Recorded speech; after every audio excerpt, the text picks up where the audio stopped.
प्रियव्रत और उत्तानपाद, तीन पुत्रियां आकहूति, देवहूति, प्रसूति इति विश्रुतः, तीन पुत्रियां। लेकिन परिचित जी सबसे पहले भागवत जी में चरित्र किसका सुनाया गया? उत्तानपाद का है। प्रियव्रत बड़े थे तो प्रियव्रत का चरित्र पहले सुनाते, उत्तानपाद जी का चरित्र पहले। अच्छा परिचय जी, मैंने आपको पहले कल के समय में बताया था, हर कथा हमारे आपके जीवन पर है, हर कथा। अच्छा आप जानते हो प्रियव्रत कौन है? प्रियव्रत, प्रिय माने सुंदर और व्रत माने संकल्प। परिचय जी जिसका सुंदर संकल्प है उसी का नाम प्रियव्रत है। और उत्तानपाद, उत्तान, उत्तान माने ऊपर, पाद माने पैर, जिसके ऊपर पैर हो उसका नाम है उत्तानपाद। अच्छा परिचित जी, ऊपर पैर, अब हम आपसे कहें हर व्यक्ति उत्तानपाद है, हर व्यक्ति। अब आप कहेंगे पंडित जी ऊपर पैर किसके होते हैं? अच्छा माता के गर्भ में जब होते हो तो पैर कैसे होते हैं? ऊपर ही होते।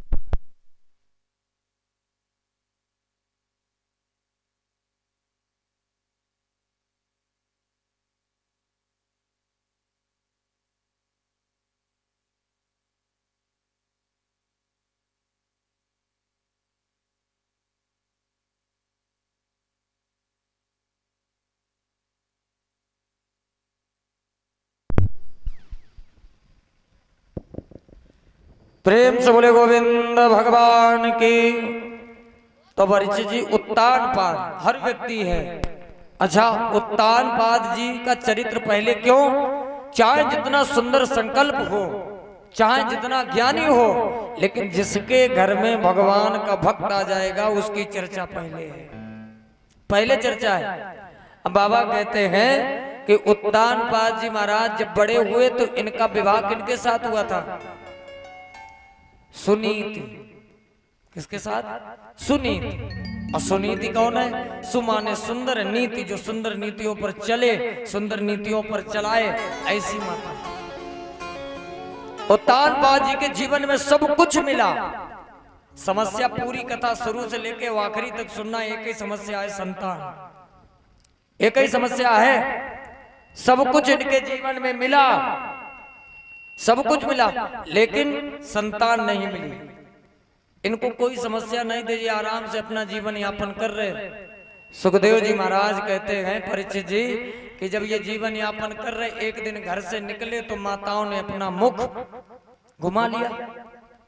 क्यों? इनके कोई संतान नहीं। भाई आत्मदेव घर में आए, सुनीति मैया के सामने दुखी होकर बैठ गए, दुख हो गया। सुनीति मैया ने कहा प्रभु क्या हुआ?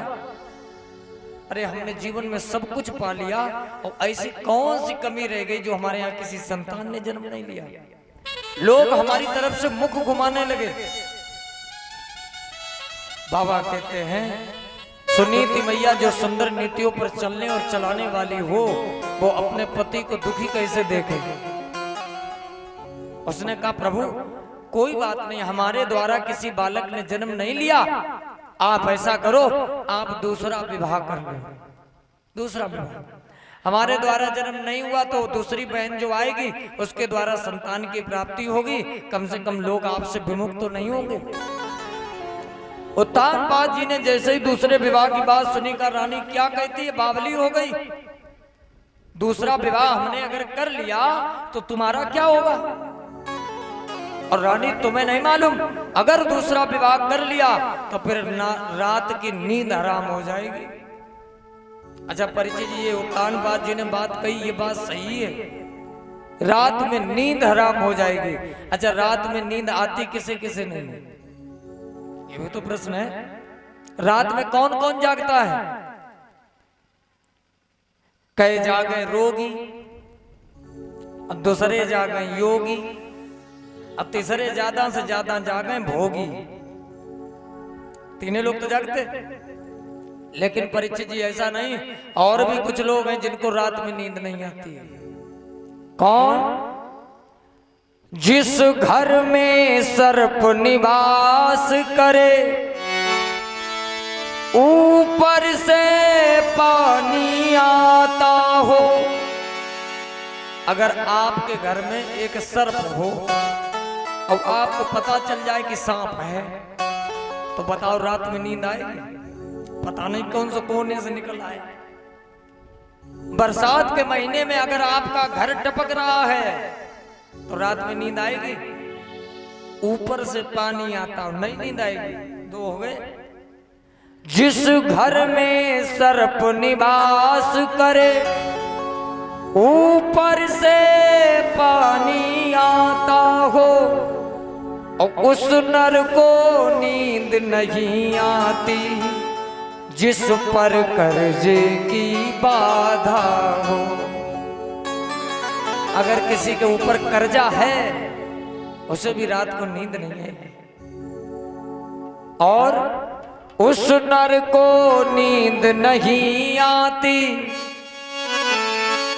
जिसके घर कन्या कुंवारी हो। एक पिता के सामने अगर उसकी बेटी जवान है, विवाह की योग्य है, तो उस पिता को भी रात को नींद नहीं आएगी। और अंतिम बात, उस नर को नींद नहीं आती जिसके घर दो दो नारी हो।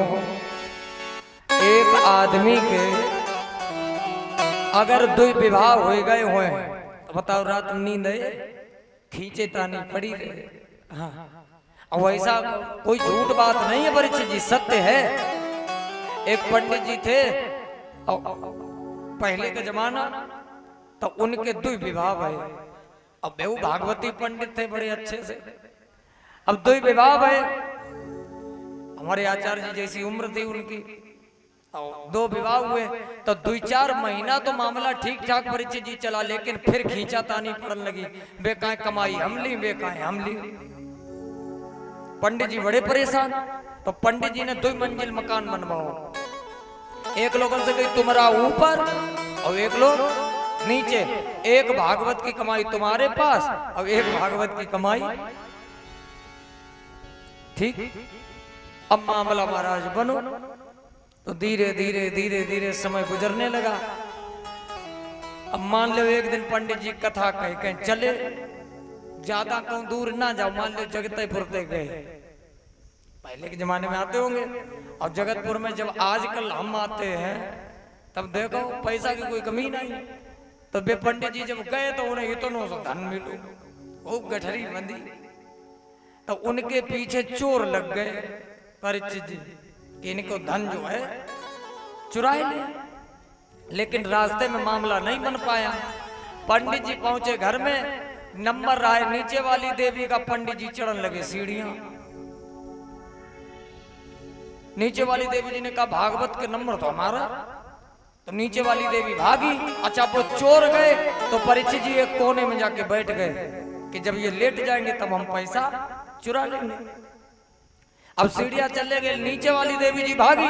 ऊपर वाली देवी जी ने कहा नंबर तो नीचे वाली के था, फोकट में पैसा मेरी तरफ आ रहा है। तो ऊपरों वाली भागी, दोनों लोग भागी। पंडित जी सीढ़ियां 2-4 चढ़ पाए।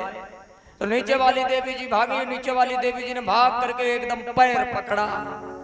अब ऊपर वाली देवी जी ने हाथ चलाया तो कछु पकड़ ना आया। पंडित जी को अंटीना पकड़ में आओ। अब नीचे वाली देवी जी अपनी तरफ खींचे, छोड़ो। अब ऊपर वाली देवी जी वो अंटीना खींचे। पंडित जी खिंचन लगे, रबड़ की जैसे बढ़ने लगे। और ऊपर वाली देवी जी ने लगाई अपनी तरफ ताकत और नीचे वाली देवी जी ने अपनी तरफ। तो भैया पांव तो खड़े नहीं। जो लगाई ताकत तो वो अंटीना हाथ में रही हो, पंडित जी नीचे। अब पंडित जी नीचे गिरे नहीं, चोरन के ऊपर। हाँ, चोरन के ऊपर गिरे। जो चोरन को देखो तो अपनों दुख भूल गए, खड़े हुए। कौन हो? चोर है। क्या करने आए? चोरी। तो चोरी क्यों नहीं की? का पंडित जी का बता रहा है, तुम्हारे ये फिल्म चल रही थी भाई, हम देख रहे नहीं कर पाए। पंडित जी ने टोपी लगाई, पंडित जी ने टोपी लगाई। अब पहुंचे उन्हें चोरन को लेकर थाने में। थानेदार से कहा इनको सजा दो, ये चोर है। तो थानेदार ने कहा इन्होंने चोरी की ना, तो कहा तुम बताओ इन्हें सजा क्या दें।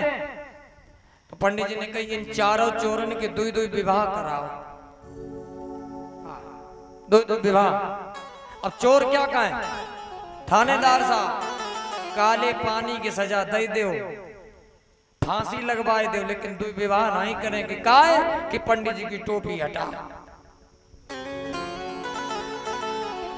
उस नर को नींद नहीं आती जिसके घर दो दो, वही बात उत्तानपाद जी कह रहे हैं, उस नर को नींद नहीं आती। सुनीति मैया ने ज्यादा कहा तो परीक्षित जी अब दूसरा विवाह किया। किसके साथ? अभी तक थी सुनीति, अब दूसरी रानी के साथ विवाह किया। इनका नाम है सुरुचि। सुरुचि, जिनको एक नंबर खाना, एक नंबर पहनना, एक नंबर बैठना, एक नंबर रहना चाहिए, ऐसी माता का नाम सुरुचि। सब अपनी मर्जी का, सुरुचि स्वयं की रुचि। विवाह हुआ, पालकी में बैठे और चले, और जो नगरी के किनारे पर आए तो एक माता जी ने खबर दे दी तुम जाए तो नहीं, लेकिन राजा का एक विवाह हो चुका है। और जैसे ही इतनी बात सुनी का डोली को रख दो। अब डोली रखवाई दे गई। अब महाराज इधर सुनीति मैया ने आरती की थाल सजाई, आरती की थाल सजाकर चली। और तब तक राजा पहुंचे पालकी के पास। सुरुचि को क्रोध आ गया, कहने लगी राजन तुम्हारा विवाह हो चुका है। जब एक तुम्हारे रानी थी तो मुझे व्यर्थ ही लाए हो।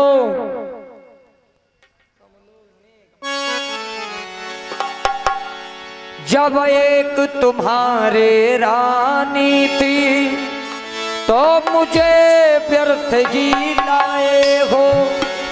अरे वो विहार करने को काफी थी, और क्या भारी झोंकने लाए हो।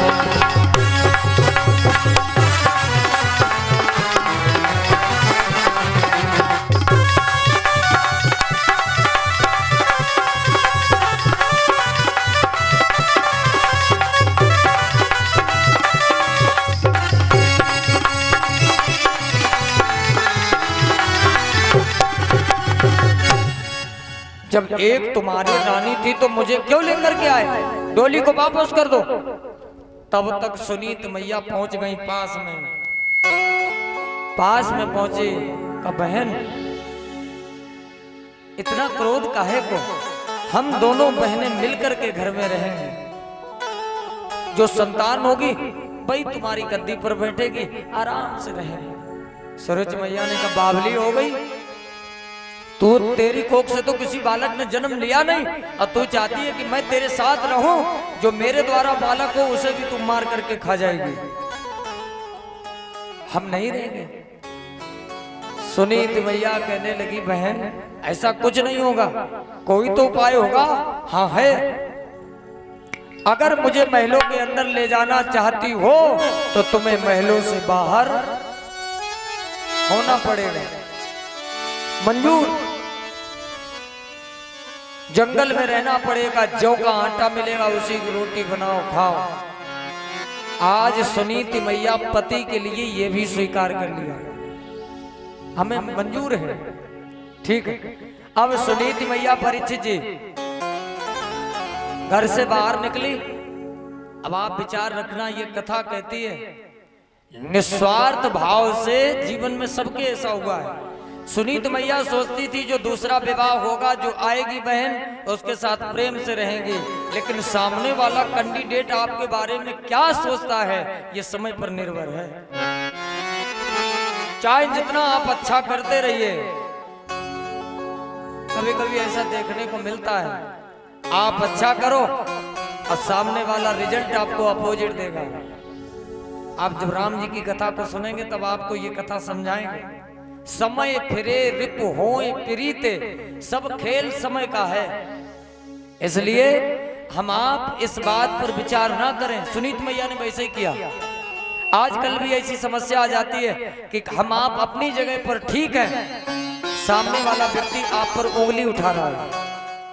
तो एक आपको सीधी बात बताएं, आपकी तरफ कोई उंगली उठा रहा है या आपके बारे में कोई गलत बात कह रहा है, पहले आप अपनी मन की भावदशा से ये अंदाजा लगाना कि जो मेरी बुराई कर रहा है उसकी समाज में प्रतिष्ठा कितनी है, उसकी समाज में प्रतिष्ठा कितनी है। और जब उसकी समाज में प्रतिष्ठा ना हो, वो तुम्हारी बुराई करे तो कोई फर्क पड़ने वाला नहीं है। अगर प्रतिष्ठित व्यक्ति तुम्हारी तरफ उंगली उठाएगा तो सोचने की बात है। और आप एक बात हमेशा इस कथा से गांठ बांध लेना, ज्यादा नहीं, पहले के जमाने में हाथी आते थे, हाथी गांव में हाथी आते थे। अच्छा, हाथी आते थे तो गांव के बाबा लोग नाती को अपनी गोद में लेते थे और कहते थे गणेश भगवान है, नमस्कार करो, यही तो बोलते थे, नमस्कार करो। अच्छा, नमस्कार करने वाले जितने सामने से नमस्कार करते थे उससे चौगुने ज्यादा गांव के कुत्ते उस हाथी को देख के भौंकते भौंकते। अच्छा, एक बात बताओ, आप ही लोग, हाथी जो कुत्ते भौंक रहे हैं उनकी तरफ देखता है? नहीं देखता। और प्रणाम करने वालों की तरफ नहीं देखता है। क्यों? वो हाथी है, ना उसे प्रणाम करने वाले की चिंता है और ना बुराई करने वाले की चिंता है। उसे तो अपने मार्ग को तय करना है, उसे चलना है। इसलिए सुनीति मैया का चरित्र कहता है, जीवन में चाहे जैसी परिस्थिति आ जाए उसका सामना करिए, इसी का नाम जिंदगी है। जिंदगी इसी का नाम है। जिंदगी में जिंदगी को पार पाना चाहिए, जिंदगी में जिंदगी को मुस्कुराना चाहिए, और जिंदगी में जिंदगी की शर्त अगर पूरी ना हो तो जिंदगी को जिंदगी से रूठ जाना। सुनीति मैया पहुंच गई परीक्षित जी कहां? जंगल में झोपड़ी बना के रहने लगी। सूरज जी आ गई, महलों में नियम बना दिए, सूर्य उदय से लेके अस्त तक राजन तुम्हें जहां रहना है रहो, लेकिन सूर्य अस्त होने के बाद तुम्हें महलों के अंदर आना पड़ेगा। अगर आप महलों के अंदर नहीं आए तो दरवाजा बंद हो जाएगा, फिर अगले ही दिन दरवाजा खुलेगा। परीक्षित जी सूरज के कारण उत्तानपाद जी मान गए, कोई बात नहीं। सुखदेव जी कहते हैं राजन, धीरे धीरे समय गुजरने लगा।